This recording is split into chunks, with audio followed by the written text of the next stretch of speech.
United fell to a 2-0 loss at home to Newcastle United on Monday night, extending their humiliating losing streak to 4 games on the trot in all competitions. After losing 3 matches on the trot, manager Ruben Amorim would have no doubt been desperate to come away with a result, particularly as United closed out 2024 with their final match of the year in front of the Old Trafford crowd. Sadly, it wasn't to be, with poor man-marking by a stagnant defence resulting in not just one but both of the goals that the visitors put away. Just over the 3-minute mark, the visitors found the back of the net. In what was Newcastle's first proper attack of the evening, Anthony Gordon thumped a cross to Alexander Isak, who headed the ball into the back of the net. Amorim must have been wondering why both Harry Maguire and Lisandro Martinez did not close the striker down. For the opening 10 minutes, it was one-way traffic with the visitors in firm control. Isak was determined to double his tally with a shot from the edge of the box, only for Maguire to block his attempt. 17 minutes in, Isak was on the prowl yet again. Maguire did well to shut the striker down as he approached the box, limiting his sight of goal and forcing a soft shot that Andre Onana caught with ease. In a repeat of the first goal, Newcastle got on a quick breakaway, with Gordon replicating his earlier cross, this time finding the head of Joe Linton. 2-0 to Newcastle in front of an anxious Old Trafford crowd. 25 minutes in, Sandro Tonali unleashed a powerful long-range effort that was deflected out for a corner. Fortunately, Onana was able to punch the ball out of play, preventing yet another goal from a corner against a brittle United defence. In the 30th minute, Isak whipped in a shot from the corner of the box that flew past Onana into the far corner of the net. Fortunately for United, the goal was ruled offside, saving the hosts from even more humiliation. Barely a minute later, Tonali and Gordon enjoyed an exchange, cutting through United's defence into the box. Tonali beat Onana, only for his shot to reverberate against the post. 32 minutes in, Amorim already made a substitution. Kobbie Mainoo came on to replace Joshua Zirkzee, who immediately headed down the tunnel. One could only imagine his frustration at being taken off so early on. A minute later, Rasmus Højlund got on the end of a quick counter, with his shot veering across the face of the goal. While off target, the shot at least signalled United's first proper attacking motion of the match so far. After 3 minutes of stoppage time were announced, Mainoo intercepted the ball in the final third. He expertly threaded the ball to Casemiro, who fluffed his lines and blasted the ball wide in what should have been a straightforward scoring opportunity. It was a dire half for United, who were absolutely dominated at home with very limited scoring prospects. United appeared to be stepping things up at the start of the second half, with Casemiro drilling a decent cross into the box that the goalkeeper caught. The mood around the stadium appeared to be brighter, with fans hopeful that United could still turn the game around. On the hour mark, the unlikeliest of players came close to pulling one back for United. Maguire burst forward, firing a header towards the goal that hit the upright. Suddenly, United sparked to life in the final third. Martinez was shown a yellow card for a rough challenge on Isak past the halfway line.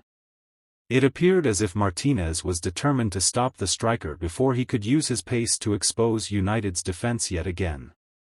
In the 65th minute, Casemiro made way for Alejandro Garnacho while Lenny Yoro replaced Martinez. In the 74th minute, United won a corner. Eriksen's cross was good, finding Yoro's head. Unfortunately, his shot breezed just wide. United looked threatening in the visitors' box on the 80-minute mark, with Ahmad and Højlund both attempting shots that were blocked while Eriksen skied the follow-up. Antony came on for Matthijs de Ligt, with Amorim seemingly looking to ramp up United's attack in search of a late goal. 3 minutes of stoppage time were announced, but United were unable to make any further inroads during this time. 2-0 the score remained as United suffered yet another crushing defeat. Amorim will need to do some serious reflection as he looks to improve United's fortunes in 2025. January transfer market action appears to be vital. 3 things we learnt as Man United sink to new depths in 2-0 defeat to Newcastle United. Manchester United welcomed Newcastle United to Old Trafford looking for a win to end 2024 on some sort of a high. Andre Onana started in goal with Harry Maguire, Matthijs de Ligt and captain for the night, Lisandro Martinez forming the back three. Noussair Mazraoui and Diogo Dalot were once again the wing-backs with Casemiro and Christian Eriksen replacing Kobbie Mainoo and the suspended Manuel Ugarte in the midfield. Amad Diallo, Joshua Zirkzee and Rasmus Højlund formed the attacking trio for the Red Devils. Here are 3 things we learnt from the match. Casemiro and Christian Eriksen brushed aside. Ruben Amorim was forced to play Casemiro and Eriksen due to Bruno Fernandes and Manuel Ugarte's suspensions, and they were brutally exposed by an electric Newcastle midfield. The pair performed well in their debut season under Erik ten Hag in 2022-2023 but have declined massively since then. United's midfield was overrun with ease and the Old Trafford club found themselves 2-0 down after just 19 minutes, and in truth, it could have been more. The Red Devils only managed 3 shots to Newcastle's 11 in the first half and could not live with the rampant Magpies. Such was the damage, Kobbie Mainoo had to be brought on for Joshua Zirkzee after only 33 minutes to try and shore up the midfield. Ineos reportedly are keen to offload the Dane and the Brazilian, and on the basis of this display, it is glaringly obvious why. United have no idea how to defend crosses. Much has been written about the Red Devils' inability to defend set pieces, but it looks like the problem is even deeper than this. Starting Harry Maguire and Matthijs de Ligt in a back 3 should mean United are quite good at protecting their goal in the air. Nothing could be further from the truth as Alexander Isak and later Joelinton waltzed into the penalty area to score uncontested headers in front of an exasperated Stretford end. Ruben Amorim has claimed that he needs more time to work on these issues on the training pitch, but these are the basics of football that even championship sides would be embarrassed to concede from.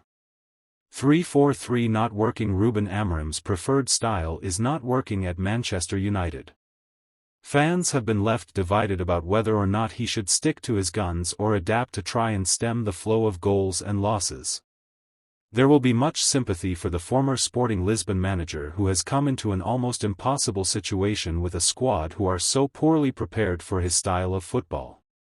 Whilst the vast majority of supporters will back Amorim and want him to do what he thinks is best to solve the gaping issues at the club, his players look totally lost on the pitch and do not seem to have any idea how to perform the tasks he is asking them to do.